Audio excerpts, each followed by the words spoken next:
Pleasure to be here with Iffat Nawaz. Ma'am, welcome to the Kolkata Literature Book Festival. My first question to you is, you're going to be part of a session that's going to talk about the novel. It's called The Novel in the New. So what are you expecting? What are the conversations you're looking forward to having? As a debut writer, it's very exciting to be part of something, the novel and the new, which basically explains my journey. So I think I'm just excited to share with all and hear, also listen to the others, because I think everybody has a different process of writing and how share mine and also kind of understand how things are for others. Also looking forward to speaking to Joshua Dhara, who's reading the book. So it's always nice to share those parts. Where do you think the novel stands today in the firmament of literature, especially the Indian writing that we see, or even the writing that we see translated into English? It's growing a lot. A lot of writers are writing, but is it impacting the genre? Is it taking the novel forward as a form, as a subtype of literature? What is your take on where the novel stands today? Um, it was, although it talks about the past, the novel's really about the future and the present. I think the subcontinent, we have this tendency of getting stuck in the past a lot. Our identity is very much formed by our ancestors. So this book was written to actually move forward a bit. And my ideal audience is really people in teenagers and 20s and 30s. We haven't seen war, and I think that but the effect of growing up in countries and nations which still kind of epitomizes these liberations and independence, which are really big for us, but also hold on to it for some wrong reasons at times. So I wanted to move forward and redefine, not retell history, but perhaps redefine of how we can look at it in a way where we can be productive as well as honor our past. So.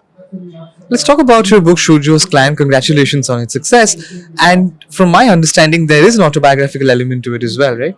So, how challenging was it to try and write a book where you're talking about something that you have a lived experience in, you have a stake in, but you're also trying to couch it in a world of fiction? How challenging was that? There are a couple of drafts of it. I can say that much. It was something I was carrying for a long time. As you said, it is semi-autobiographical, not fully true, of course.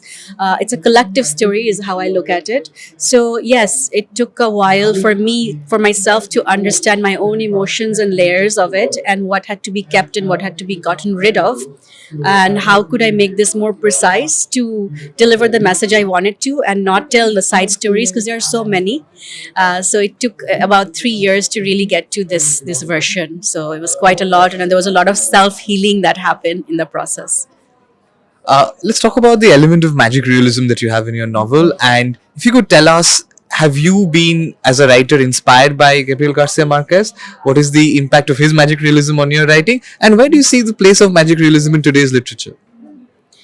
Absolutely influenced by Gabriel Garcia Marquez, especially 100 Years of Solitude. When I read it first, I really wanted a story like that for our subcontinent. And, Salman Rushdie, of course, has stories like that, but wanted something for Bangladesh. So definitely influenced. And magic realism, I think, makes us lets us tell stories which are lighter, makes it lighter. So it helped me kind of bring in the lightness in a otherwise dark tale, and bring in some humor and bring in some, otherwise, weighty,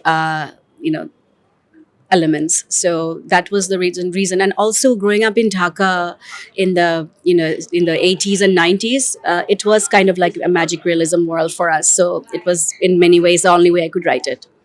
Thank you so much, ma'am. Have a lovely time at KL. Thank you very much.